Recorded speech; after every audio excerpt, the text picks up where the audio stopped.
আজ সোমবার, তাই মহাদেবের ব্রতকথা একটু পাঠ করছি। মহাদেবের নিকট পার্বতীর প্রশ্ন। পার্বতীর সহিত সেই দেবাদিদেব হর হর্ষান্বিত চিত্তে গেল শৈলের শিখর শৈলপরি পদ্মাসনে রচিয়া আসেন। পদ্মহস্তে পার্বতী যে সেবিছে চরণ রঙ্গ ভাবে এক কথা জিজ্ঞাসা শিবানী। একটি বৃত্তান্ত পচে শুনো সুলোপানি। শনি আদি গ্রহগণ তোমার সাক্ষাতে অঙ্গ ভরে কেলি সুমেরু পর্বতে। এই সম গ্রহ দোষে ভুগে নরগণ কিরূপে এড়াবে কহ শুনি বিবরণ। শ্রবণে বাসনা মম হইয়াছে অতি বিস্তার করিয়া বল দেব পশুপতি। মহাদেব কর্তৃক পার্বতীর প্রশ্ন পূরণ ও আপদ উদ্ধার স্তব এবং তাহার মাহাত্ম্য কথা। পার্বতীর বাক্য শুনি বলে পশুপতি, শুনো শুনো তত্ত্ব তার শুনো হ পার্বতী। রাহু আদি গ্রহগণ সমীপে আমার গ্রহদের হস্তে হয় যে রূপে উদ্ধার। বলিব বৃত্তান্ত সব শুনো দিয়া মনে শ্রবণে কুশল হয় দুঃখ বিনাশন। অগ্রে এক ভক্ত মোর আছিল পিঙ্গলা, তাহার বৃত্তান্ত শুনো অভয়া মঙ্গলা। নানাবিধ মহাপাপ করেছে অপার, কৈলাস পর্বতে পাপে হয়েছে উদ্ধার। পশ্চাৎ সে পিঙ্গলা মোর সেবিল চরণ, নিষ্কৃতি পাইল পাপে তাহার কারণ। গৌরী কহে সেই কথা কহ পশুপতি, কোন কথা হইতে পায় পিঙ্গলা এ গতি। বব কহে সেই কথা কর অবদান, বলিব সে সব কথা তাহে দেহ মন। নষ্টতর নাম মম আছে অনুপম, তাহার কৃপায় পূর্ণ হয় মনস্কাম। শুনিয়া শিবানী তবে বলিলা তখন, বিধিমতে জানিলাম মোহে পঞ্চানন। নষ্টতর শত নাম বলো আমার, এই আপদ বিপদ সব চলে যায় দূরে। বব কন মহাদেবী কর অবদান, অষ্টতর শত নাম বলি বিদ্যমান। দিকপতি মহাদেব পৃথিবীরপতি, ভূতগতি ভূতপতি আর শান্তমতি। শান্তিময় আর নাম হয় হরিহর, শিব শম্ভু কহে মুড়ে আর দিগম্বর। দাতা মুক্তা নাম মোর কর অবদান, দীন মণিময়ী পাল আর অনুপম। ভৈরব গণের প্রভু জানি শিবানী, আশুতোষ কৃপা সিন্ধু আর সুলোপানি। ভূত চক্র ভূতপতি আর খগেশ্বরকে পাকিয়াতি কহে মুড়ে খ্যাত চরাচর। শ্রীঅঙ্গ আমারে কহে কালো কালোময়, ত্রিশূলধারী নাম আর সদা দয়াময়। জগৎ পালন নাম বিষ্ণুর অববন্দর, নিধর নাম এই অতি মনোরম। অপর নাম গৌরী বর বলে সর্বজনে, কল্প জাত কল্পময় জানে ত্রিভুবনে। কৃপান্দারী কহে মুরে জগৎ মাজারে, সংসারে নাশুক নাম এই চরাচরে। রমণী প্রমুগ্ধকারী আর এক নাম, সর্বদেব অধিকারী সুন্দর সুঠাম। ত্রম্বক এক নাম, অপর ত্রিপুরারি সকলেতে নাম লয় ত্রিজগত বরে। দিন দুঃখী বলে মুরে ডাকে এক নাম, আরো কয়ে শোভে মুরে নবগণ শ্যাম।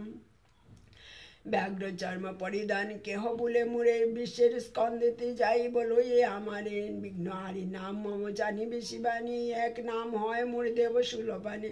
ত্রিশূলধারী নাম যে বিদিত ভুবন, অন্য নাম চণ্ডী বর জ্ঞাত সর্বজন। যুগে শ্রেষ্ঠ বলে দেবী জানিবে আমাকে, যুগেশ্বর বলে মোরে ব্রহ্মাণ্ডের লোকে।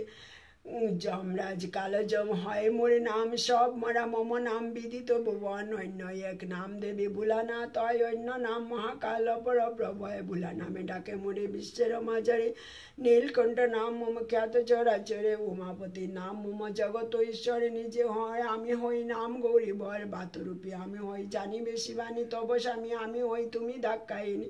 দুর্জুটি অপর নাম খ্যাত চরাচর, ব্রহ্মাণ্ডে বিদিত নাম আমি ঈশ্বর। মঙ্গলা কহে বিভু করিয়ে প্রণাম, শুনিলাম অষ্টতর তব শত নাম। আর এক কথা বিভু নিবেদি চরণে, পঞ্চম পাতকে শোভে বাঁচিবে কে মনে। পঞ্চশোনার জন্য পাপ নিত্য উদয় হয়, কিরূপে বাঁচিবে শোভে কহত উপায়। বলে তার কথা শুনো মঙ্গলা, এ শাস্ত্র অধ্যয়নে সব পাপেতে তরিলা।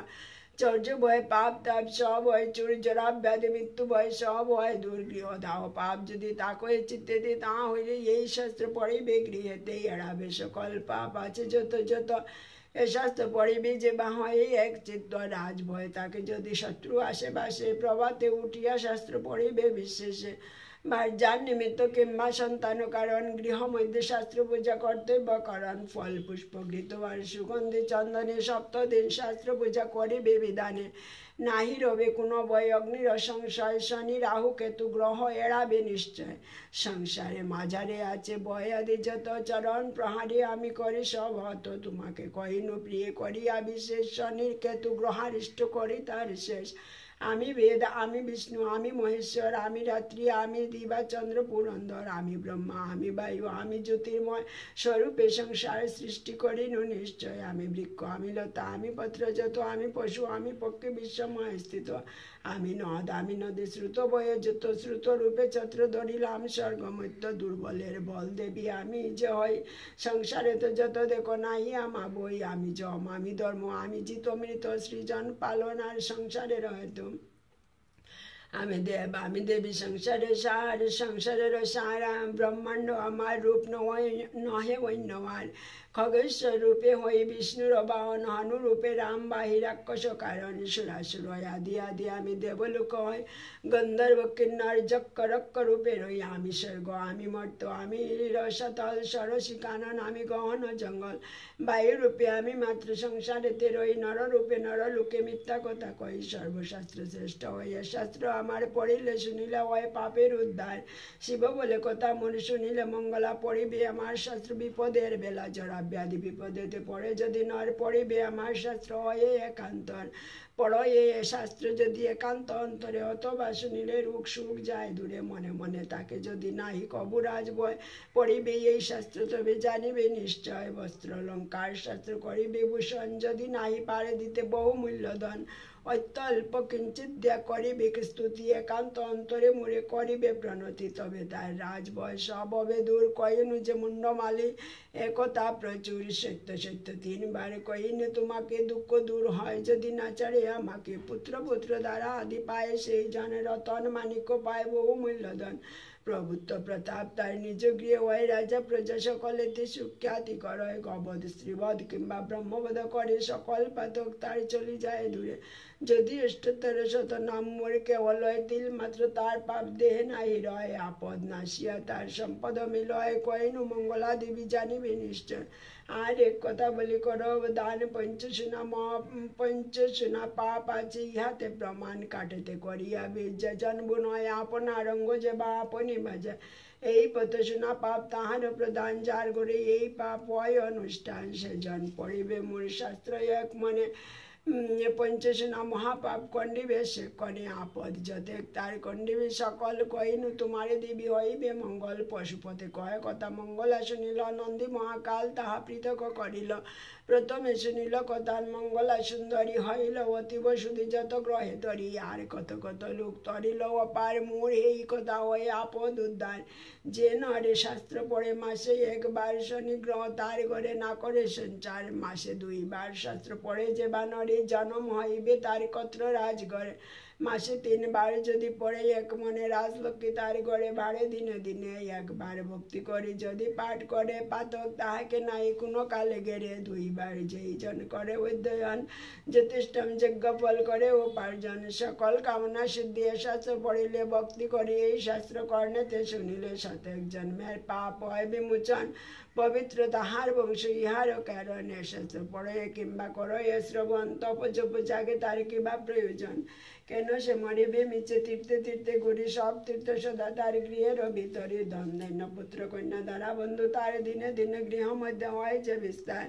এ শাস্ত্র পড়িলে হয় দুঃখ নিবারণ দুঃস্বপ্ন তাহার নাই তাকে কদাচন এ শাস্ত্র প্রসাদে মুক্তি পাইল পিঙ্গলা স্বর্গ পড়ি দিল স্থান অভয়া মঙ্গলাম ববরোগে মহাঔষধে শাস্ত্র হয় কইলাম মহাকাল জানিবে নিশ্চয় এই শাস্ত্র পাঠ হয় যার যার ঘরে এই শাস্ত্র করে পূজা যারা ভক্তি বলে শনি রাহু কেতু ভূত বা বেতাল করিতে তাদের নারে বিঘ্ন কোন কাল মহেশের অনুগ্রহে প্রতিদিনে দিনে শ্রীবৃদ্ধি করিবে লাভ জানিবে এক মনে অগ্নিভয় চৌর ভয় কবু নাই রয় কইলাম দিগম্বরী জানিবে নিশ্চয় কোটি কোটি গাবিধানে যে পুণ্য জন্মে সেই পুণ্যলব্ধ হয় শাস্ত্র পঠনে শতবার গঙ্গা স্নানে যেই পুণ্য পুণ্য হয় এ শাস্ত্র পড়িবে তা হইবে নিশ্চয় হরপতি দৃঢ় ভক্তি রাখে যেই জন নিত্য ইয়া করে পাঠ অথবা শ্রবণ শত জন্ম পাপ তার সিদ্ধ নাশ পায় দেহ অন্তে মুক্তি পায় কহিনু তোমায় প্রতিদিন প্রাতকালে উঠি যেই জন ভক্তি করি করে ইয়া পঠন শ্রবণ সর্বতীর্থ স্নান ফল সেই জন পায় শঙ্করের বাক্য কবু বিফল না যায় আরো এক কথা শুনো হে ভূতনাথ দুর্বৃত্ত যাহারা